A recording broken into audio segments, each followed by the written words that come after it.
एक पत्र माँ के नाम, सुभाष चंद्र बोस। आदरणीय माँ, सादर चरण स्पर्श। आज सुबह से ही मन में बार बार विचार आ रहा है कि क्या परतंत्र भारत माता की एक भी संतान स्वार्थ रहित नहीं है। परतंत्र मतलब गुलाम भारत माता की एक भी संतान स्वार्थ रहित नहीं है।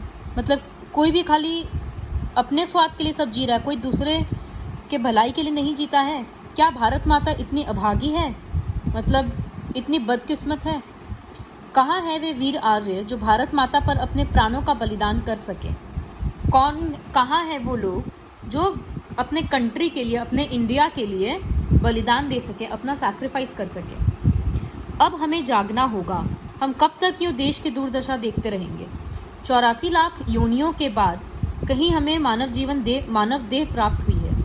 यदि इस जीवन में कोई श्रेष्ठ कर्म न कर सके तो जीवन ही व्यर्थ हो जाएगा। तो यहाँ पर लेखक बोल रहे हैं कि अब कंट्री का, अब मेरे देश का इतना दुर्दशा देखा नहीं जा रहा, इतना बुरा हालत।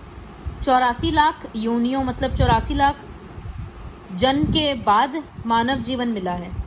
ऐसा माना जाता है कि इतने जन्म के बाद मानव जीवन मिलता है। तो बीच में कभी जानवर का जन्म, कभी किसी कीड़े मकोड़ा के तौर पे हम लोग जन्म लेते हैं। तो इतने मुश्किल से जब मानव का शरीर प्राप्त हुआ है और इस शरीर में आकर जब हम लोग कोई अच्छा कर्म नहीं किए तो फिर जीवन तो हम लोगों का बेकार हो जाएगा, व्यर्थ हो जाएगा। भगवान ने कलयुग में एक नई जाति बनाई है, वह है बाबू लोगों की। कलयुग मतलब जो आज का युग चल रहा है, जहाँ पाप बहुत होता है। तो भगवान बोल रहे हैं कि लेखक बोल रहे हैं कि भगवान ने कलयुग में एक नई जाति बनाई है और वो जाति का नाम है बाबू लोगों की। यह जाति किसी अन्य युग में नहीं थी, मतलब किसी और युग में, जैसे सतयुग में, त्रेता युग में ये सब नहीं था।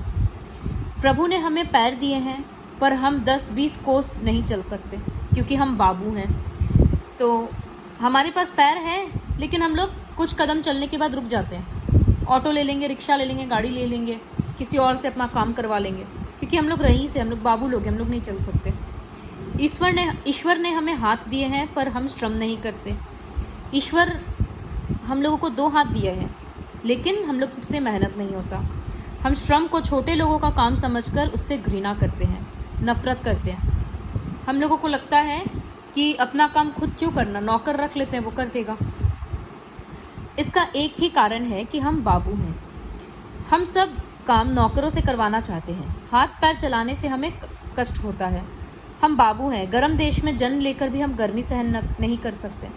गर्म देश में रहते हैं तो हम लोग पूरे टाइम एसी में रहते हैं। साधारण सी ठंड में हम वस्त्रों से लद जाते हैं। थोड़ा सा ठंड पड़ता है और हम लोग स्वेटर और शॉल सब ओढ़ने लगते हैं। ज्ञान विवेक होते हुए भी उसका हम उपयोग नहीं करते। ज्ञान विवेक मतलब सूझबूझ होने पर भी हम लोगों के पास समझ है, बाकी प्राणियों के कंपैरिजन में बहुत ज़्यादा है, लेकिन फिर भी हम लोग कुछ काम में नहीं लेते उसको। मानवता की ओर हमारा ध्यान ही नहीं जाता। हम लोग इंसानियत को भूल गए हैं। यही कारण है कि हमारा देश दिन प्रतिदिन पतन की ओर बढ़ रहा है। तो ये एक्चुअली इंडिपेंडेंस के पहले का बात है। तब इंडिया फ्री नहीं हुआ था, ब्रिटिशर्स के अंडर में था। तब सुभाष चंद्र बोस बोल रहे हैं कि हम लोग अपना दिमाग का इस्तेमाल नहीं कर रहे हैं। हम लोग इंसानियत को भूल गए हैं, मानवता को भूल गए हैं। तो इसी कारण से हम लोगों का देश दिन प्रतिदिन और गिरते ही जा रहा है। लोग और सफ़र करते ही जा रहे हैं। अब समय आ गया है जब हमें अपना स्वार्थ त्याग कर भारत माता की सेवा में जुट जाना चाहिए। आजकल हर पल मेरा हृदय भारत माता के रुदन की आवाज़ सुनता है। सुभाष चंद्र बोस बोल रहे हैं कि आजकल हर टाइम हमको ऐसा लगता है कि भारत माता रो रही है, तो उनका रोने का आवाज़ हमको सुनाई देता है। शायद एक दिन और लोग भी इसे सुनेंगे। आज हमको लग रहा है, शायद आने वाले टाइम में और लोगों को समझ में आएगा कि हम लोगों के देश को, हम लोगों की कितनी ज़रूरत है। मैं चिरकाल तक भारत माँ का सेवक रहना चाहता हूँ। चिरकाल मतलब काफ़ी लंबे समय तक। तो जब तक जीवन है मेरा, तब तक हम भारत माता का सेवक बना रहना चाहते हैं। तो यही है पाठ एक पत्र माँ के नाम।